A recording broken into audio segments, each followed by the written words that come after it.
welcome, and today we'll be looking at 6.2 technical model.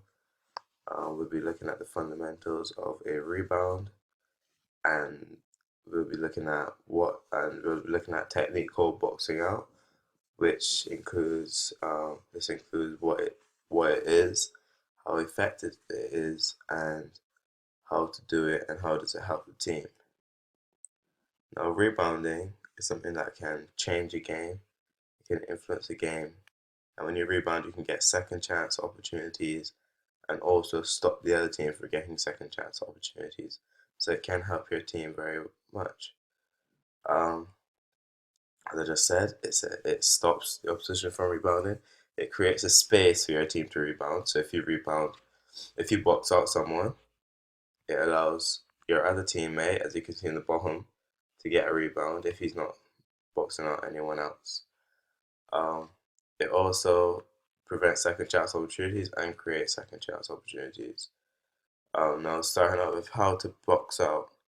Boxing out is quite a technical technique, but it's very effective in the game, and it's quite simple. What you have to do is before the ball goes up, or when the ball's in the process of going up, position yourself in front of the opponent, facing them. So usually, what players would do is have their forearm on the opponent's chest. That won't count as a foul. And when the shot goes up, you step one foot across their body in the direction they are going to secure them in place. So when you would basically not wrap your foot around the player, but you would position your foot in a way that you have a low center of gravity, and you can use your arms to contain them in a space to stop them from being able to jump or run around you. Once the shot has gone up and the ball has hit the rim or hit the backboard, usually what you can do is you secure the rebound because you'll be in front of the basket as in comparison to the opponent. You just have to rebound it now, secure the rebound. So you usually do this by jumping in the air, and when you land, you chin the ball, which is sticking both of your elbows out and holding the ball in position firmly between your chin and your chest so that the opponents can't swat the ball out your hand. Then you pivot towards your outlet person, which is the person that is on your team closest to you. Pivot and give them the outlet pass, and then your fast break or your offense can set up.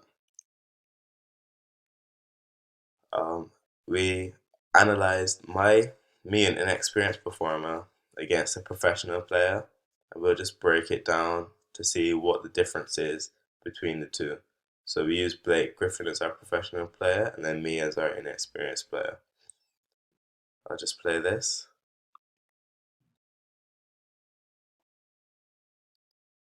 Right.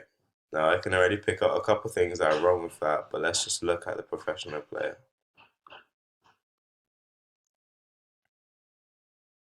Right, that was a very good box out. Now, the differences, as I said earlier, there are three different phases to this box out.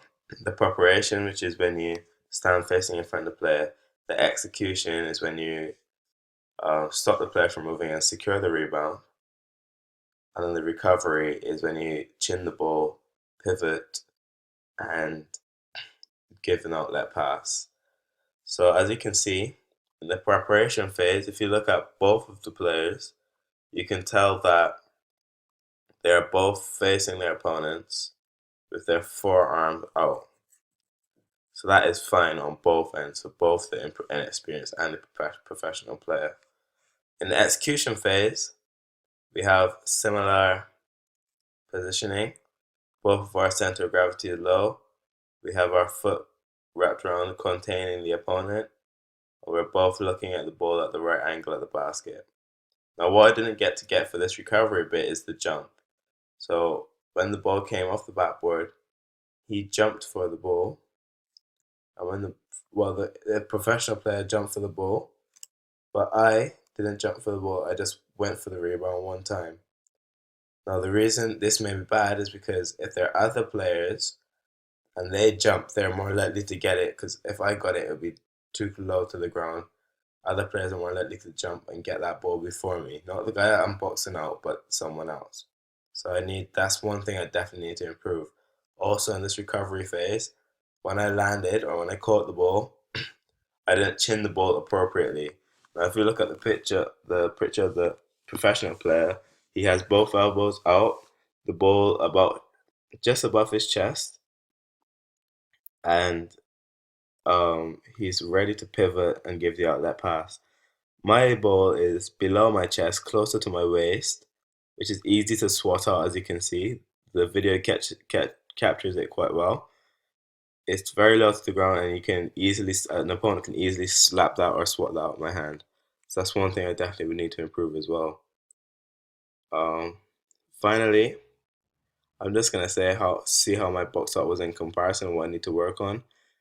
I think that my recovery phase was weak, and I think I could improve on that a lot more. And it definitely needs a lot of improvement.